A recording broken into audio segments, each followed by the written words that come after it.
Hi, I'm Stephanie Granzo, going on 9 years as a trainer here at the Princeton Club, so many of you know me.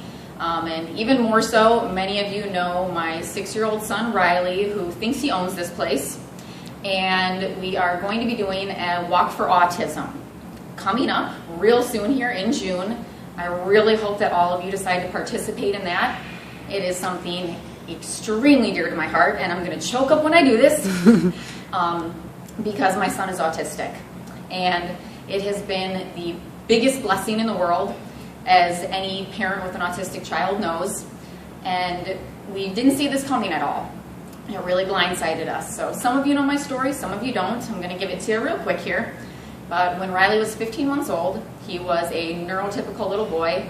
He was actually progressing very fast. He was walking at 7 months old, climbing at 8 months. He had an 8-word vocabulary. Didn't see anything coming. And at 16 months old, 36 hours after his DTP series of vaccinations, I felt something pulling me. To me, it was the Lord pulling me to wake up at 2:30 in the morning. And here it comes. Here's the waterworks you guys will never see from me again. I woke up to go into my son's bedroom and find him vomiting blood all over his crib. And he then went into a grand mal seizure as I reached for him.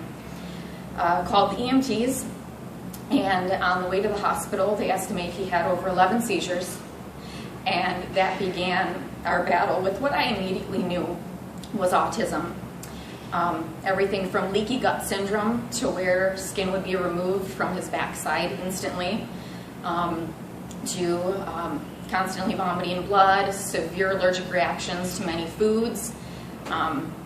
The little boy that had an 8-word vocabulary and was very alert and always smiling, the very next day was gone on that car ride home from the hospital. There was nothing in his eyes. He didn't understand anything. Just a blank look and stare, and it broke my heart.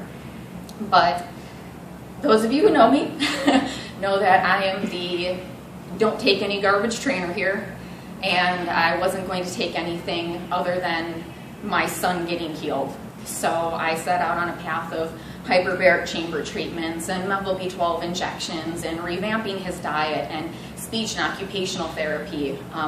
We even do therapy in home now, 30 hours a week. Some of you have even seen random people downstairs in the kids club. You might not know who they are. They're Riley's therapists. We even come to the gym with him 3 times a week now to help him with his social interactions. Those of you who knew him at 2 years old and have seen him progress now at 6 years old, he is a different child. And I feel so blessed. But it's all about early intervention. And unfortunately, the resources just aren't there for so many people. A very small percentage of government funding for research is given to autism. So it is dependent upon foundations and charities like Autism Speaks to raise money to help all of these kids. We're looking at a rate of 1 in 88 now that are diagnosed with autism. It is a heartbreaking number. And I'm sure that now autism is so close, you no longer just know a friend who knows a friend who knows a friend who has a child with autism.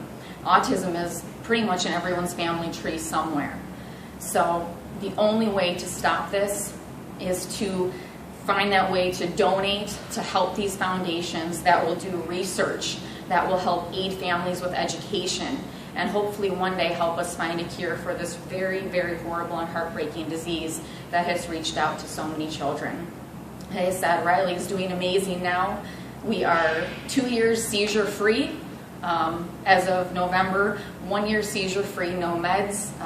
It's the greatest thing in the world, and I feel so blessed for this Princeton Club family that we have. Like I said, I've been here 9 years. Most of you saw me walking around with my big pregnant belly, and I don't know what I would do without the support of everyone here. It's been a blessing. I love each and every one of you, and I hope to see all of you out on walk day. So just bless all of you, and thank you so much.